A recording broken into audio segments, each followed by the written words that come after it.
अकबर और बीरबल की कहानी। एक बार अकबर गहन सोच में थे। ऐसा लग रहा था परेशान है। तब एक दरबारी ने उनसे उनकी परेशानी का कारण पूछा। तब अकबर ने बताया उनके बेटे सलीम को अंगूठा चूसने की एक गंभीर गलत आदत पड़ गई है। जैसे जैसे वे बड़े होते जा रहे हैं, इस आदत की वजह से हम सभी परेशान हैं। लेकिन शहजादे जिद्दी हैं और किसी की नहीं सुनते।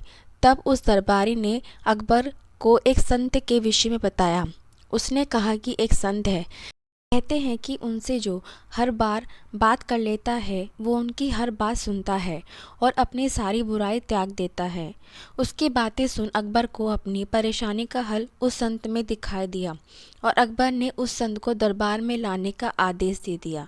कुछ समय बाद संत को दरबार में बुलाया गया, उनका सादर सत्कार किया। तब संत ने उसे बुलाने का कारण पूछा। अकबर ने उन्हें सलीम की अंगूठा चूसने की आदत के बारे में बताया और कुछ उपाय करने को कहा।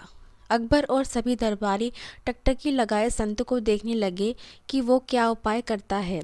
लेकिन संत कुछ देर सोचने के बाद बोला, उसे एक हफ्ते का समय चाहिए। और ऐसा कहकर वो बिना सलीम से मिले चला गया। उस समय दरबार में महान बीरबल भी मौजूद थे। एक हफ्ते बाद संत आया और उसने सबसे पहले सलीम को बुलाया और उससे बहुत देर बातें की और उन्हें खेल खेल में यह सिखाया कि अंगूठा चूसना सेहत के लिए हानिकारक है, इसलिए उन्हें ऐसा नहीं करना चाहिए। और सलीम को बात समझ आ गई और उन्होंने सबके सामने कभी अंगूठा ना चूसने की कसम खाई।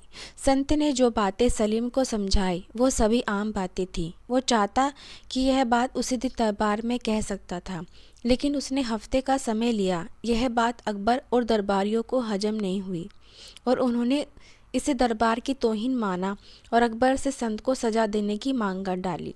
अकबर भी दरबारियों की बात से सहमत थे और उन्होंने भी सजा देना तय किया। लेकिन जैसे ही वे हर फैसले से पहले बीरबल का मशवरा लेते थे, उन्होंने इस बार भी बीरबल की तरफ देखा और पूछा कि आज तुम इतने खामोश क्यों हो? क्या तुम्हें नहीं लगता इस संत को सजा मिलनी चाहिए? तब बीरबल अपने अंदाज में खड़ा होता है, दरबार के बीच जाकर कहता है कि जहाँपनाह, मैं बिल्कुल उल्टा सोच रहा हूँ, इसलिए खामोश हूँ। सभा में हल्ला मचने लगता है। सभी को आश्चर्य है कि उल्टा मतलब क्या। तब बीरबल कहता है, मेरे हिसाब से ये संत महान है, हमें इनसे सीख लेनी चाहिए और गुरु मानकर इनका आशीर्वाद लेना चाहिए और इनके साथ हुई गुस्ताखी की माफ़ी भी मांगनी चाहिए। यह सुनकर सभी को गुस्सा आ जाता है और दरबार में कोहराम मच जाता है। तब अकबर गुस्से में बीरबल से कहता है, गुस्ताख बीरबल, तुम हम सभी की तौहीन कर रहे हो कि हम इस संत से माफ़ी मांगे। तब बीरबल कहता है, जहाँपनाह, गुस्ताख की नाफरमानी को साफ करे, लेकिन मेरे मुताबिक यही न्याय संगत है। अकबर कहता है कि बीरबल अपनी बात को साबित करो।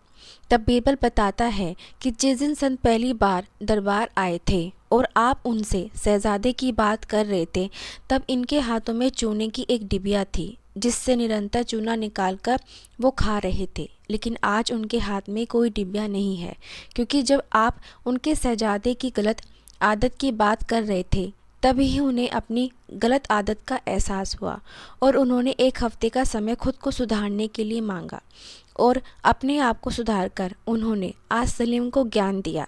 ऐसे लोग बहुत कम होते हैं जो पहले खुद की कमी को देखें और उसे सुधारें। इसलिए मेरे हिसाब से ये एक महान संत है। सभी को बात समझ में आती है और सभी संत से माफ़ी मांग उनसे आशीर्वाद लेते हैं। सीख। दोस्तों, इस कहानी से हमें यह सीख मिलती है, किसी को ज्ञान देने अथवा सीख देने से पहले अपने अंदर अवश्य झांकें कि क्या आप खुद उस ज्ञान के दायरे में जीवन जीते हैं। क्या आप में वे सभी गुण हैं जिसका ज्ञान आप दूसरों को दे रहे हैं? अगर नहीं है तो पहले खुद को सुधारें, फिर दूसरों को ज्ञान दें। और अगर आप खुद सुधर नहीं सकते तो दूसरों को ज्ञान देने का आपका कोई हक नहीं बनता। धन्यवाद। दोस्तों, आपको मेरी कहानी कैसी लगी ज़रूर बताइए और मेरे चैनल को लाइक और सब्सक्राइब करना ना भूलें।